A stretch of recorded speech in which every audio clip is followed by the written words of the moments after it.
সপ্তম শ্রেণীর শিক্ষার্থীদের গণিত ক্লাসে স্বাগতম। আজকে আমরা শিখব অনুশীলনী 1.1-এর 2 নম্বর অঙ্ক। তো 2 নম্বর অঙ্কটিতে 4টি অঙ্ক রয়েছে, ক, খ, গ, গ, এবং এগুলি হচ্ছে ভাগের সাহায্যে বর্গমূল নির্ণয় করতে হবে। তো প্রথম যে অঙ্কটি রয়েছে সেটি হচ্ছে 225। 225কে আমরা ভাগের সাহায্যে বর্গমূল নির্ণয় করব। আমি এর আগেও ভাগের সাহায্যে বর্গমূল নির্ণয় করেছি। যারা ওই ভিডিওটি দেখেছো বা ওই ক্লাসটি করেছো তাদের জন্য খুব সহজ হবে। আর যারা ওই ভিডিও বা ক্লাসটি দেখোনি, আমি আশা করব তোমরা ইউটিউব চ্যানেল থেকে সেই ভিডিওটি দেখে নিবে। তো আমরা এবার ভাগের সাহায্যে বর্গমূল নির্ণয় করছি। যদি ওইটা না দেখে থাকো এখান থেকেও পারবে, তবে ওইটা দেখলে তোমাদের হয়তো সুবিধা হবে। 225 প্রথমে আমি ডান পাশ থেকে জোড়ায় জোড়ায় সাজিয়ে নেব।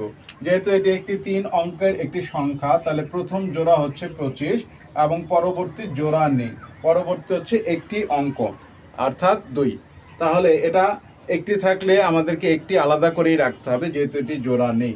প্রথমে আমি 2 সংখ্যাকে ভাগ করব, অর্থাৎ 2 হচ্ছে আমার ভাজ্য, এবং এমন একটি সংখ্যা নেব যে সংখ্যাকে ওই সংখ্যা দিয়ে গুণ করব। আমি যদি 1 নেই এবং 1কে যদি 1 দিয়ে গুণ করি তাহলে গুণফল দাঁড়ায় 1। আর আমি যদি 2 নেই এবং 2কে 2 দিয়ে গুণ করতে হবে। মনে রাখতে হবে আমি যে সংখ্যাটি এখানে নেব, সেই যে সংখ্যাটি আমি কি ভাগফল হিসেবে নেব, সেই সংখ্যাটিকে ওই সংখ্যা দিয়ে গুণ করতে হবে। তাহলে দাঁড়ায় হচ্ছে গুণফল 1। এবার যদি আমি 2 নেই এবং 2কে আমাকে 2 দিয়ে গুণ করতে হবে, তাহলে গুণফল দাঁড়ায় 4। তো প্রথম আমি যেই সংখ্যাটিকে ভাগ করব সেটি হচ্ছে 2। এখন আমার যদি গুণফল দাঁড়ায় 4, তাহলে এটি বড় হয়ে যাবে, তাহলে এটা আমি নিতে পারছি না। তাহলে আমি প্রথমে নেব ভাগফল 1। 1 যদি নেই এবং 1কে 1 দিয়ে যদি গুণ করি তাহলে গুণফল দাঁড়ায় 1, যেটা 2 থেকে ছোট হবে। আমরা জানি ভাগ করতে গেলে অবশ্যই ভাজ্য থেকে যেন সেটা বড় না হয়, সমান অথবা ছোট হতে হবে। তাহলে যেহেতু সমান হচ্ছে না, বড় হয়ে যাচ্ছে, তাহলে ছোটটি নিতে হবে, ছোট। এবার আমি যদি ভাগফল 1 নিই এবং 1কে 1 দিয়ে গুণ করি তাহলে গুণফল দাঁড়ায় হচ্ছে 1। এবার আমি দাগ টেনে নিয়ে এটাকে বিয়োগ করব। বিয়োগ করে দাঁড়ায় হচ্ছে 1। আমরা সাধারণ ভাগের ক্ষেত্রে একটি একটি সংখ্যা করে আমরা পরবর্তীতে নামাই, কিন্তু ভাগের সাহায্যে যদি বর্গমূল নির্ণয় করতে যাই তাহলে আমাদেরকে জোড়ায় জোড়ায় নামাতে হবে। অর্থাৎ ভাগের সাহায্যে বর্গমূল করতে গেলেই আমাদের জোড়ায় জোড়ায় কাজের ব্যাপারটি রয়েছে। এবার আমি নামালাম হচ্ছে 25 জোড়ায়। এখন 1-এর দ্বিগুণ, 1-এর দ্বিগুণ আমি এখানে ভাগফল যা লিখব, পরবর্তী স্টেপে অর্থাৎ পরবর্তী ধাপে আমাকে যেটা করতে হবে যে দ্বিগুণ নিতে হবে, ভাগফলের দ্বিগুণ নিতে হবে। তাহলে 1-এর দ্বিগুণ হচ্ছে 2, এখানে আমি নেব 2 এবং 2-এর ডান পাশে এমন একটি সংখ্যা বসাবো, বসানোর পরবর্তীতে যে সংখ্যা দাঁড়াবে এবং 2-এর পাশে যেটা বসাবো সেটা দিয়ে আমি গুণ করব। ধরে নেই আমি 2-এর পাশে 3 বসালাম,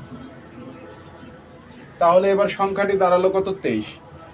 আবার দেখো তোমরা, 2-এর ডান পাশে আমাকে একটি সংখ্যা নিতে হবে। 2-এর ডান পাশে আমি এমন একটি সংখ্যা নিয়েছি, সেটি হচ্ছে 3। তাহলে সংখ্যাটি দাঁড়ায়, এবার দুইটা অঙ্ক নিয়ে দাঁড়ায় হচ্ছে 23। এবার 23কে আমাকে 3 দিয়ে গুণ করতে হবে। 3 দিয়ে যদি গুণ করি, 3 তিরিকটা হচ্ছে 9 এবং 3 দুগুণে 6, যেটা হয় 69। তো 125 পর্যন্ত আমি পৌঁছাতে পারিনি, আমাকে 125 পর্যন্ত পৌঁছাতে হবে। যদি 125-এর বেশি হয়ে যায় তাহলে তার আগের অঙ্ক দিয়ে যেই গুণফল দাঁড়ায় আমি সেটা নেব। আমি 3 নিয়ে দেখলাম 69 দ্বারা 125 পর্যন্ত পৌঁছাতে পারিনি। তা আমি কি করব, 2-এর পাশে 5 নেওয়ার চেষ্টা করব, দেখি 5 নিয়ে কি দাঁড়ায়। 2-এর পাশে যদি আমি 5 নেই তাহলে সংখ্যাটি দাঁড়ায় কত? 25। সংখ্যাটি দাঁড়ায় 25, এবং যেহেতু আমি এখানে 5 নিয়েছি তাই আমাকে 5 দিয়ে গুণ করতে হবে। যেহেতু আমি এখানে 5 নিয়েছি আমাকে 5 দিয়ে গুণ করতে হবে। এবার গুণ করলে গুণফল দাঁড়ায় হচ্ছে 5 5 25, 5 হাতে থাকে 2, 5 দুগুণে 10, 10 আর 2 হচ্ছে 12, 125। এবার দেখা যাচ্ছে গুণফল হচ্ছে 125, অর্থাৎ এই ভাজ্যের সাথে মিলে গিয়েছে। তাহলে এটা আমি করতে পারবো, সমান অথবা ছোট। যেহেতু সমান হয়েছে আমি করতে পারবো। তাহলে 2-এর পাশে বসালাম কত? 5। যেহেতু এখানে 5 বসিয়েছি, এই 5টি আমি আবার ভাগফলে বসাবো। এবং এই গুণফল দাঁড়িয়েছে যত সেটা লিখব 125। তাহলে আমার ভাগশেষ হচ্ছে 0।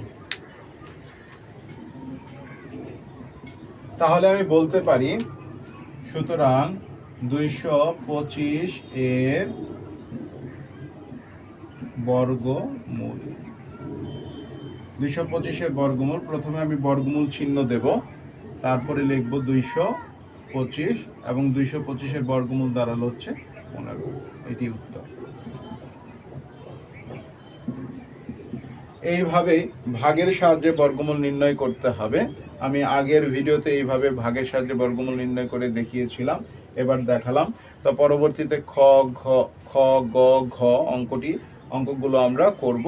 তোমরা সেই পর্যন্ত অপেক্ষা করো এবং প্রতিটা অঙ্ক আমি এক একটি করে ভিডিও করছি যাতে দেখতে সুবিধা হয় এবং ভিডিওটি খুব বড় না হয়ে যায়। তো এটা ছিল এই পর্যন্তই। তোমরা এইভাবে অনুশীলন করবে। তোমাদের জন্য শুভকামনা।